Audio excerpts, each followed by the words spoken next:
Hi there and welcome to Gaining Vision. I'm Melanie. Have you had an opportunity to subscribe to the channel yet? If not, take a second, hit subscribe, and please don't forget to like and share. Have you ever had sensory overload? When all of your senses are just to the max? For me, I have really sensitive hearing. So sometimes when something's too loud, I feel like I can't think. Or perhaps if there's flashing lights and noise, I feel like I'm losing my mind. Everybody has their threshold of what senses they can handle. Some people are visual learners, some are auditory learners. We've talked about that before. But sometimes you can only take so much. So think about it.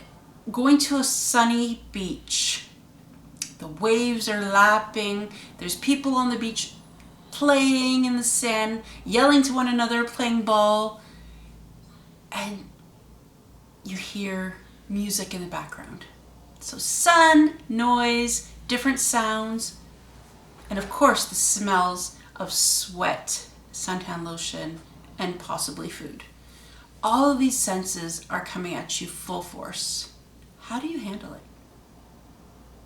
Some people take it in and they enjoy it and they actually thrive on it. Or other people shut down. We have to be mindful of knowing our own limitations when it comes to sensory overload. And I've learned a lot about that this last week. So again, I know that I'm sensitive to sound, and I know that too much computer time will hit my eyes. So yesterday I was on the meeting, and in this meeting there was over 50 people. Yes, it's Zoom, it's virtual, so I'm on the computer. I have all the people's voices, all different voices, different decibels, different sound qualities, different volumes, and different nationalities, all coming at me. And the content was amazing, and I was engaged, and I was focusing, I was trying to take it all in. The meeting was 2 hours in length, and I'm gonna say the first half hour, I was good. I was focused, I was enjoying it, and I thought, what an experience. Listened to some speeches, I listened to some different things, but got towards the end of the meeting, I noticed something happened to myself. My mind started to shut down. I started to miss what people were saying. I started to ignore people.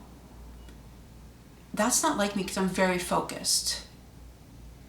But what I found was I couldn't handle it. I couldn't wait till the meeting was over for me to shut it off, get away from the computer, and close my eyes.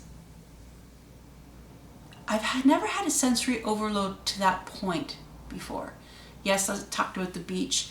I've also had times I've been to an amusement park, and all the different sounds, excitement, and the whole environment is just so fast-paced and exciting that it could be overkill with sensory.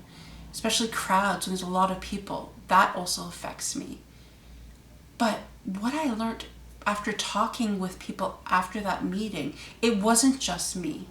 It wasn't just the fact, I thought it had something to do with my disability, I'll be honest. I thought it was all because of my vision. No, everybody felt it.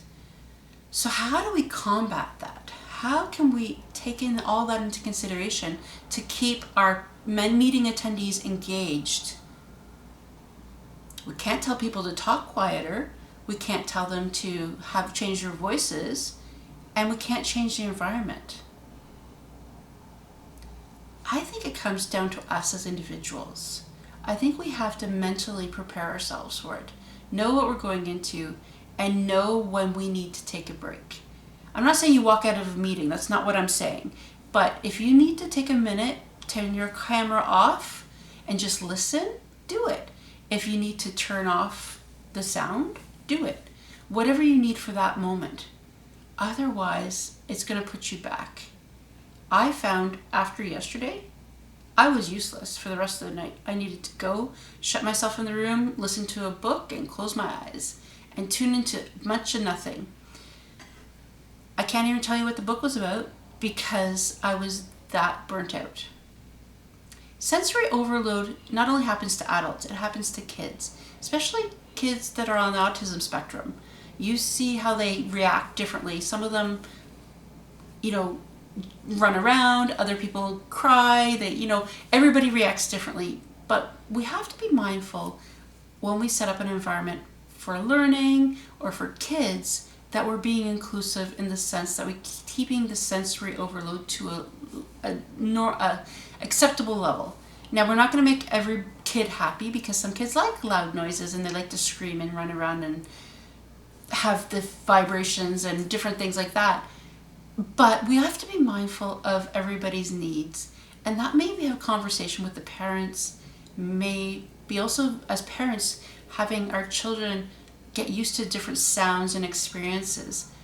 By limiting our children to situations where they're not being exposed to so much sensory overload all the time, does them a disservice. So we want to expose them to a lot of things without hurting them, of course. If your child has autism and they have a real issue with sensory things, we need to find a different way to solve that, because we want them to be engaged with other kids and activities as much as possible. So you need to educate the people running the activities of what your child needs.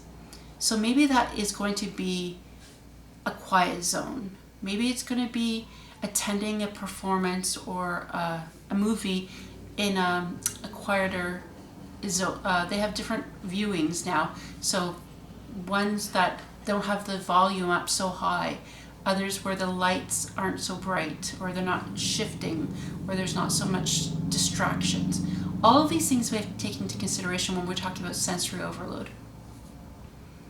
Something we really don't think about much if you don't experience it firsthand.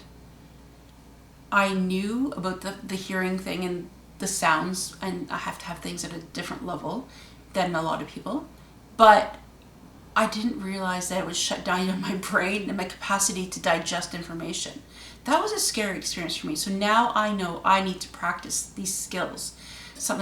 Because you never know what environment you're going to be walking into or being exposed to. You don't want to miss out on life and the experiences that come along with it. And that might be lots of sounds, lots of smells, lots of visuals. So being sure that we have all these opportunities at our fingertips, but knowing our limits as well, go hand in hand. Have you had sensory overload? What was it like for you? What was your trigger? What happened? What was the end result? Tell me about it. I want to hear about your thoughts. Until next time, though, please subscribe to don't forget to subscribe to the channel, like and share, and I'll catch you next time. See ya!